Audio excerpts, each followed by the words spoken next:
Assalamualaikum warahmatullahi wabarakatuh.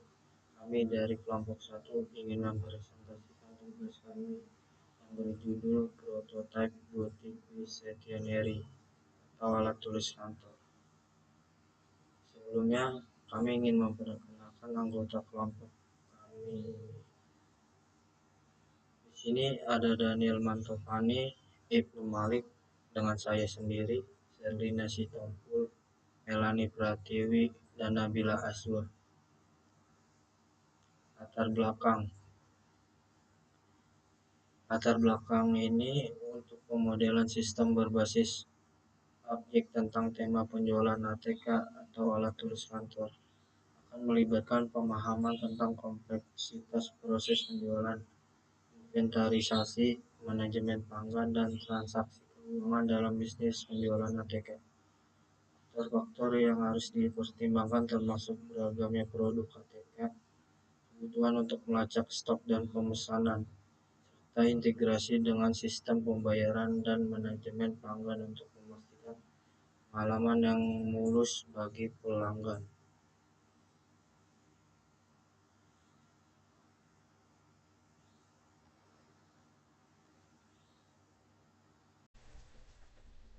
Saya Serlina, di sini saya akan menjelaskan tentang tujuan dan manfaat dari prototipe yang kami buat. Yang pertama itu adalah tujuannya.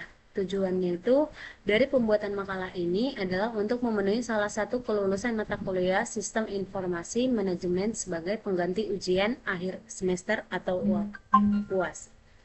Manfaatnya adalah pembuatan makalah ini adalah untuk mengembangkan sistem pemasaran di era global dengan menggunakan website sebagai salah satu cara memperluas dan mempermudah konsumen dalam proses penjualan dan pemasaran serta dapat mengontrol pengelolaan transaksi penjualan. Selanjutnya, saya akan menjelaskan apa itu prototipe. Nah, prototipe itu adalah versi awal atau model dari suatu produk yang dibuat untuk menguji konsep atau proses.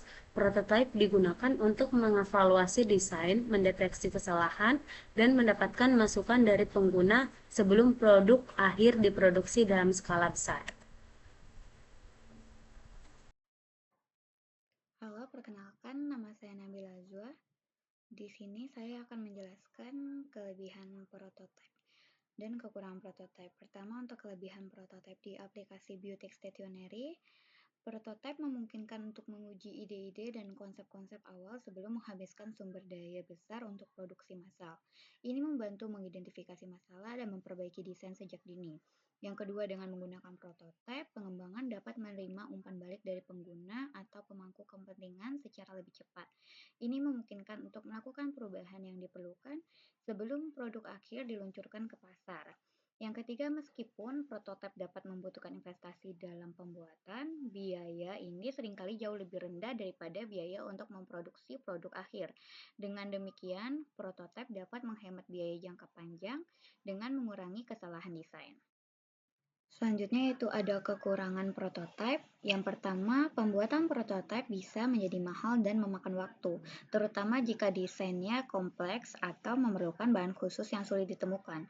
Kedua, sebuah prototipe mungkin tidak dapat memenuhi semua fungsi produk akhir karena dibuat dengan teknologi atau bahan yang berbeda. Ketiga, beberapa prototipe mungkin sulit untuk diubah menjadi produk akhir yang bisa diproduksi secara massal dengan biaya yang efisien. Perkenalkan, nama saya Daniel Mantopani. Di sini saya akan menjelaskan kesimpulannya.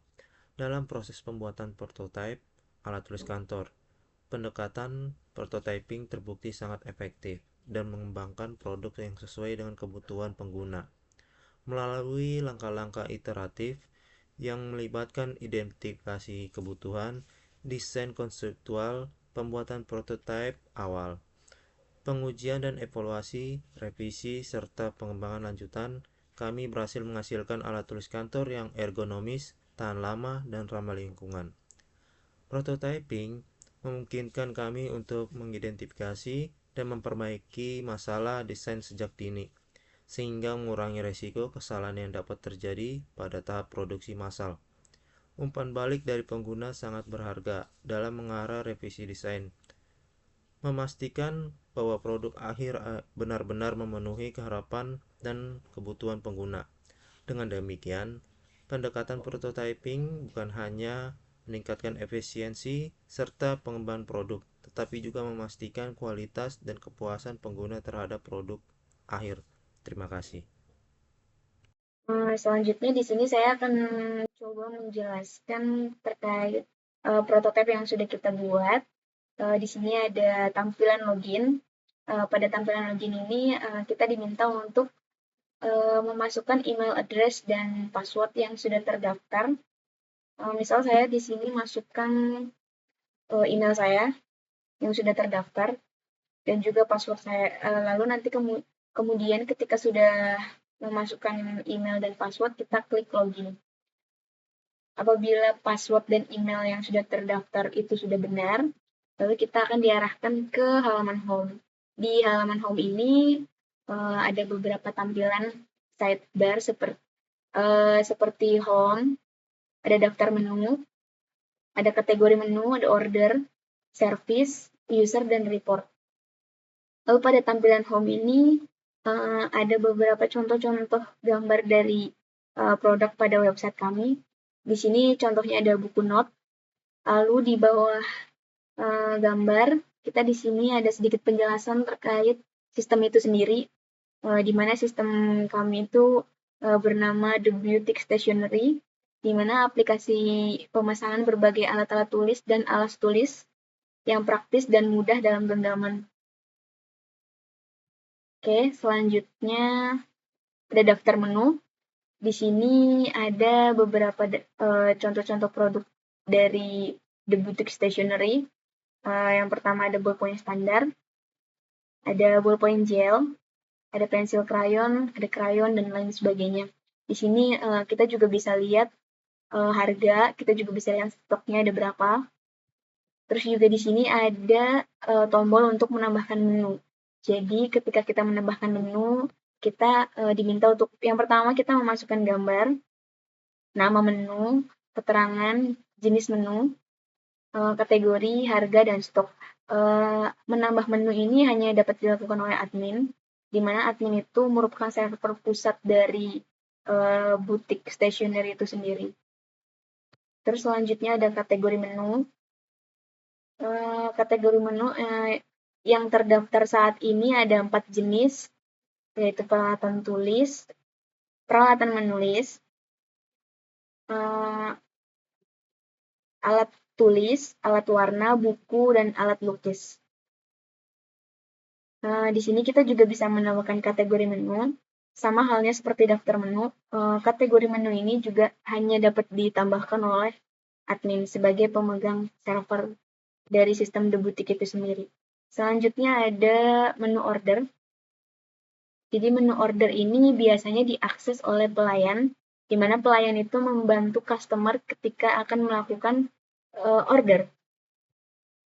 Pada menu order ini, ketika customer datang ke toko kami misalnya, lalu dibantu oleh pelayan, klik aja tambah kategori. Lalu nanti kita diminta untuk memasukkan nama customer. Kalau kode order itu dia otomatis karena dia pakai timestamp, jadi kode order itu otomatis. Terus kita diminta tuh masukkan nama customer, terus nanti item apa aja yang diminta customer itu ada di daftar menu, misalnya ballpoint, atau pensil, atau krayon. Nanti total harganya ada di sini. Terus kasir yang melayani siapa nanti bisa diinput juga di sini. Terus status. Jadi kalau kita lihat yang nomor 6 ini statusnya masih kosong, berarti ini belum dilakukan transaksi. Kalau sudah dilakukan transaksi dan pembayarannya sudah berhasil dan lunas, maka statusnya berubah menjadi paid atau terbayar. Terus selanjutnya ada menu service. Menu service ini hanya dapat diakses oleh admin dan bagian service, di mana bagian service ini membantu untuk packing atau menyiapkan orderan dari customer. Di sini pada menu service ini terdapat kode order. Kode order ini diambil dari orderan yang masuk ketika customer melakukan ordering. Terus di sini ada waktu order, ada menu.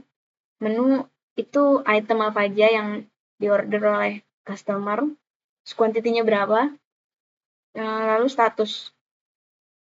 Status itu seperti halnya pada order tadi, pada menu order, status itu ketika sudah dilakukan pengecekan, maka statusnya di sini paid. Apabila terdapat orderan masuk, action dari si bagian service ini adalah menerima. Ketika si bagian service sudah menerima, maka statusnya yaitu sedang di packing. Ketika packing tersebut sudah selesai, bagian service itu wajib mengeklik tombol siap, yang dimana bahwa barang-barang yang diorder tersebut sudah siap, lalu nanti akan diberikan kepada customer. Selanjutnya ada menu user. Jadi menu user ini hanya dapat diakses oleh admin tanpa terkecuali, jadi admin aja yang bisa mengakses menu ini. Jadi menu user ini adalah